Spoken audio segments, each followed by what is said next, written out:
दोस्तों नमस्कार, स्वागत है आप सभी के। अगर फिर से चले जानते हैं बिहार की ताजा खबरों को, लेकिन उससे पहले अगर आपने अभी तक इस चैनल को सब्सक्राइब नहीं करो सब्सक्राइब कर लें, जिससे कि आपको बिहार की ताजा खबर रोजाना मिलते रहे।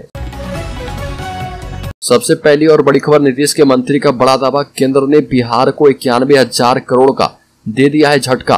नीतीश सरकार के वित्त मंत्री विजय कुमार चौधरी और योजना विकास मंत्री विजेंद्र यादव ने केंद्र सरकार पर बड़ा हमला किया। दोनों मंत्रियों ने दावा किया कि नरेंद्र मोदी की सरकार एनडीए से अलग होने का बदला ले रही है। राजनीतिक वैमनस्यता में बिहार को नुकसान पहुंचाया जा रहा।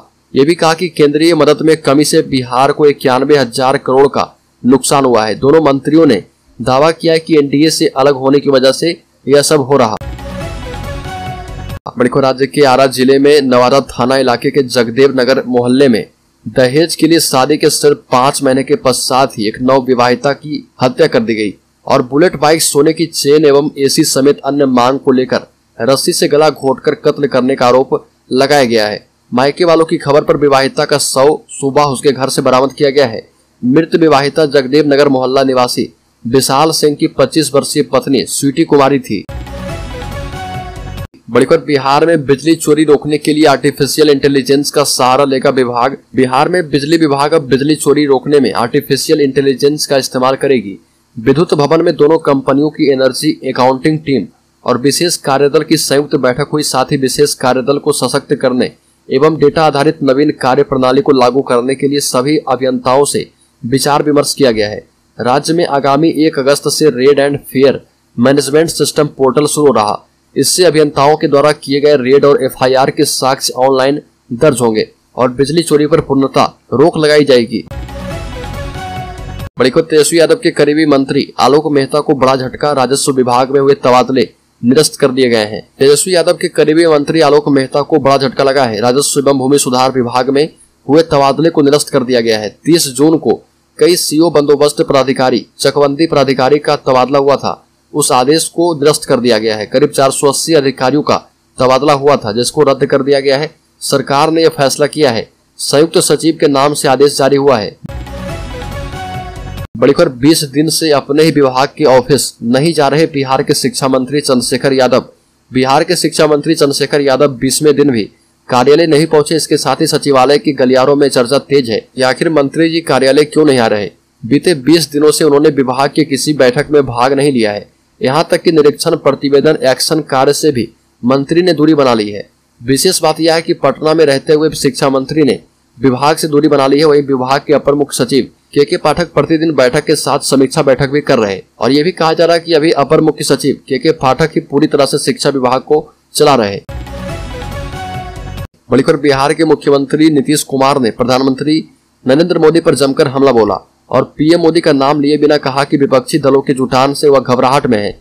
इंडिया नाम से ही उन्हें घबराहट हो रही है। अभी सिर्फ 2 ही बैठक हुई है और उनका ये हाल हो गया है। आगे क्या होगा पता नहीं। मणिपुर हिंसा और 2 युवतियों के साथ की गई अमानवीय हरकत को लेकर भी सीएम नीतीश कुमार ने पीएम पर निशाना साधा और कहा कि मणिपुर में जो हिंसा हुई है उस पर पीएम मोदी क्यों नहीं बोलते हैं।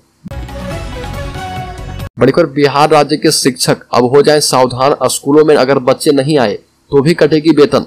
पटना, बिहार में शिक्षा विभाग में सुधार को लेकर नए अपर मुख्य सचिव के पाठक एक्शन मोड में नजर आ रहे। आए दिन वो कोई न कोई नया फरमान जारी करते रहते हैं। साथ ही साथ खुद भी स्कूलों के औचक निरीक्षण पर निकल जाते हैं। इस दौरान उनके तरफ से राज्य भर के कई टीचरों पर एक्शन भी लिया जा चुका है। इसके बाद अब के पाठक ने राज्य सरकार के बहाल टोला सेवक या शिक्षा सेवक पर सख्ती बरती है। पाठक ने आदेश दिया है कि राज्य के स्कूलों में तय परसेंटेज से कम बच्चे मिले तो इनके वेतन में कटौती की जाएगी। आदेश में साफ तौर पर लिखा गया है कि जिस टोले से विद्यालय में बच्चों की उपस्थिति 90% से कम रहेगी, उन टोला सेवकों या शिक्षा सेवकों के मानदेय में कटौती कर दी जाएगी। बड़ी खबर, पटना के होटल में रची गई थी आशुतोष शाही की हत्या की साजिश। आपको बता दें कि छापेमारी में एसटीएफ ने बहुत बड़ी चीज हासिल की है। बीते 21 जुलाई को प्रॉपर्टी डीलर आशुतोष शाही सहित उनके 2 गार्डों की हत्या के मामले में पुलिस अब तक आरोपियों की गिरफ्तारी नहीं कर पाई है। लेकिन इस ट्रिपल हत्याकांड को लेकर कहा जा रहा है कि इस पूरे हत्या की साजिश पटना के फ्रेजर रोड के एक होटल में रची गई थी। वहीं शूटरों के साथ डील की गई थी, जिसके बाद एसटीएफ ने होटल में छापेमारी भी की। एसटीएफ को सूचना मिली थी कि फ्रेजर रोड के एक होटल में आशुतोष शाही की हत्या की साजिश को अंतिम रूप दिया गया था। वारदात में शामिल शूटरों को होटल में बुलाया गया। इसमें कुछ पटना के हैं तो कुछ अपराधी दूसरे राज्य के बताए जा रहे। मिली सूचना पर एसटीएफ की टीम 2 दिन पूर्व उस होटल में गई थी। चर्चा है कि इस होटल से एसटीएफ ने एक व्यक्ति को उठाया है। राज्य में 15 अगस्त से राज्य के सभी सरकारी स्कूल में होगी कंप्यूटर की क्लास, हेडमास्टर को मिली जिम्मेदारी। राज्य के सरकारी विद्यालय में चरणबद्ध तरीके से 15 अगस्त से कंप्यूटर की कक्षाएं प्रारंभ होगी। शिक्षा विभाग के अपर मुख्य सचिव के पाठक ने इस संबंध में तैयारियां सुनिश्चित करने का आदेश बिहार शिक्षा परियोजना परिषद और राज्य शिक्षा शोध एवं प्रशिक्षण परिषद को दिया है। आदेश के मुताबिक विद्यालयों में कंप्यूटर की पढ़ाई की व्यवस्था विंडो ऑपरेटिंग सिस्टम के माध्यम से की जाएगी। के पाठक ने प्रत्येक माध्यमिक और उच्च माध्यमिक विद्यालय में 20 लैपटॉप और प्रत्येक मध्य विद्यालय में 10 कंप्यूटर सेट उपलब्ध करने का आदेश दिया है। बड़ी खबर, संख्या बल नहीं होने के बाद भी मोदी सरकार के खिलाफ विपक्ष ला रहा अविश्वास प्रस्ताव। आपको बता दें कि प्रधानमंत्री मोदी नीति केंद्र सरकार के खिलाफ संसद में विपक्ष के द्वारा अविश्वास प्रस्ताव लाया गया है। हालांकि लोकसभा में सत्ता पक्ष और विपक्षी दलों के मौजूद संख्या बल से यह स्पष्ट है कि अविश्वास प्रस्ताव गिर जाएगा। बावजूद इसके विपक्ष के द्वारा लाए गए अविश्वास प्रस्ताव की बेहद खास वजह राजद के राज्यसभा सांसद मनोज झा ने बताया। मनोज झा ने कहा कि हम जानते हैं कि संख्याएं हमारे पक्ष में नहीं है, लेकिन लोकतंत्र सिर्फ संख्याओं के बारे में नहीं है। मणिपुर जल रहा है और लोग पीएम के बोलने का इंतजार कर रहे हैं। शायद अविश्वास प्रस्ताव के बहाने उन्हें कुछ बोलने पर मजबूर किया जा पाए। बड़ी खबर, बायोमेट्रिक अटेंडेंस में भारी गड़बड़ी, कर्मी खुद नहीं जाते दफ्तर, क्लोन इंप्रेशन से साथी बना देते हैं हाजिरी। बायोमेट्रिक सिस्टम और फिंगरप्रिंट के जरिए ऑफिस में हाजिरी की व्यवस्था की गई है ताकि कार्यालयों की कार्य संस्कृति में सुधार हो पाए। विभिन्न कार्य जैसे बैंकिंग आदि के लिए थंब इंप्रेशन देना अनिवार्य किया गया है, जिससे वित्तीय फर्जीवाड़ा पर रोक लग पाए। राशन, कृषि इनपुट, छात्रवृत्ति, पोशाक आदि योजनाओं को आधार नंबर से जोड़ा गया है। टेलीफोन और बिजली आदि के कनेक्शन के लिए आधार अनिवार्य हुआ है। ये सभी उपाय फर्जीवाड़ा रोकने के लिए किया गया है, लेकिन इसी बायोमेट्रिक सिस्टम के जरिए फर्जीवाड़ा करने वाले लोगों ने एक तरह से आधार कार्ड के आधार को चुनौती देना शुरू कर दिया है। इसके लिए महज 250 से 500 रुपए खर्च करने पड़ते हैं। मुजफ्फरपुर और आसपास के जिलों में ही नहीं, पूरे राज्य और दूसरे राज्य में भी इस तरह का खेल हो रहा। बड़ी खबर, अपने लिए सियासी जमीन तलाश रहे मुकेश सैनी। बिहार की सियासत से पिछले 9 महीने से sideline VIP supremo Mukesh Saini एक बार फिर से अपनी जमीन तलाशने में जुट गए हैं। 26 जुलाई से वो निषाद आरक्षण संकल्प यात्रा निकाल रहे। अपने 100 दिनों की यात्रा में वो 80 जिलों की यात्रा करेंगे। इस दौरान वो निषाद जाति के लोगों को गंगा जल की सौगंध दिलाएंगे। इस यात्रा के लिए उन्होंने लगभग 4 करोड़ रुपए खर्च कर एक रथ बनवाया है। इस रथ में शाही ऐशो आराम के हर संसाधन मौजूद हैं। फिलहाल इस यात्रा से ज्यादा चर्चा उनके शाही रथ की हो रही है। इससे पहले 18 जुलाई को एनडीए और इंडिया गठबंधन की हुई 2 बड़ी बैठकों में न तो उन्हें एनडीए में तवज्जो दी गई और न ही इंडिया ने उन्हें भाव दिया, जबकि केंद्र की तरफ से 22+ की सुरक्षा मिलने के बाद तय माना जा रहा था कि वो एनडीए का हिस्सा बनेंगे। बड़ी खबर, विधानसभा के प्रतिपक्ष नेता विजय कुमार सिन्हा संवाद यात्रा के दौरान पूर्णिया पहुंचे और पूर्णिया सदर विधायक कार्यालय में उन्होंने लोगों की समस्याएं सुनी। इससे पहले सिन्हा भाजपा कार्यकर्ता सब व्यवसायी की निर्मम मर्डर किए जाने के बाद वो उनके घर पहुंचे। पत्रकारों से बात करते हुए विजय कुमार सिन्हा ने कहा कि पूरे सीमांचल में कुछ आपराधिक प्रवृत्ति के लोग कई लोगों की जिंदगी तबाह कर रहे हैं। ये भी कहा कि एक खास समुदाय के लोगों के द्वारा पूरी साजिश रची जा रही है, जिसकी उच्च स्तरीय सीबीआई से जांच होनी चाहिए।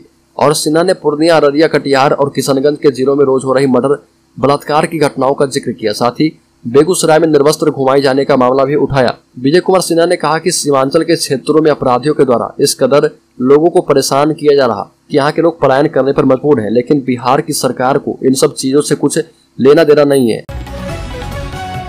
बड़ी खबर, बिहार अंतर्राष्ट्रीय हिंदू परिषद के अध्यक्ष प्रवीण तोगड़िया पटना पहुंचे। इस दौरान उन्होंने पटना जंक्शन स्थित हनुमान मंदिर में पूजा अर्चना की। इसके साथ आचार्य किशोर कुणाल भी मौजूद थे। प्रवीण तोगड़िया ने कार्यक्रम में केंद्र सरकार से मांग की कि हिंदू महिला सुरक्षा को ध्यान में रखते हुए केंद्र सरकार को एंटी लव जिहाद कानून बनाना चाहिए। साथ ही देश में धर्मांतरण पर भी रोक लगाने की आवश्यकता है। इसके तहत सरकार को समान नागरिक कानून और धर्मांतरण रोकने के लिए कानून बनाने की आवश्यकता है। इसके साथ ही केंद्र सरकार को जनसंख्या नियंत्रण के लिए भी कानून बनाने की आवश्यकता है। साथ ही कहा कि महिला सुरक्षा अभियान अत्याचार झेल रही महिलाओं के लिए शुरू किया गया है। इसे स्कूल, कॉलेज, गाँव और मोहल्लों तक में आयोजित किया जाएगा। बड़ी खबर, बिहार के डिप्टी सीएम तेजस्वी यादव के करीबी मंत्री आलोक मेहता ने राजस्व एवं भूमि सुधार विभाग में सीओ से लेकर दूसरे अधिकारियों की ट्रांसफर पोस्टिंग में बड़े पैमाने पर खेल किया था। आज इस बात को लेकर बिहार के मुख्यमंत्री नीतीश कुमार ने भी स्वीकार कर लिया है। तेजस्वी की मौजूदगी में नीतीश कुमार ने कहा कि हर पार्टी का लोग शिकायत कर रहा था, ट्रांसफर पोस्टिंग में बहुत गड़बड़ी थी, इसलिए राजस्व एवं भूमि सुधार विभाग में तबादले को रद्द करने को कहा गया है। मीडिया से बात करते हुए नीतीश कुमार ने कहा कि हम लोगों ने हर विभाग को जून महीने में ट्रांसफर पोस्टिंग करने की छूट दे रखी है, लेकिन उसके लिए नियम तय है। 3 साल के कार्यकाल के बाद अधिकारियों का ट्रांसफर करना है। ट्रांसफर पोस्टिंग के लिए अब पहले से प्रावधान तय है, लेकिन हमको हर पार्टी के लोगों ने शिकायत की थी।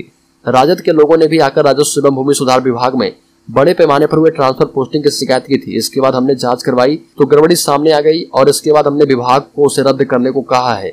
अब नए सिरे से ट्रांसफर पोस्टिंग की लिस्ट तैयार होगी और इसके बाद ही ट्रांसफर पोस्टिंग हो पाएगा।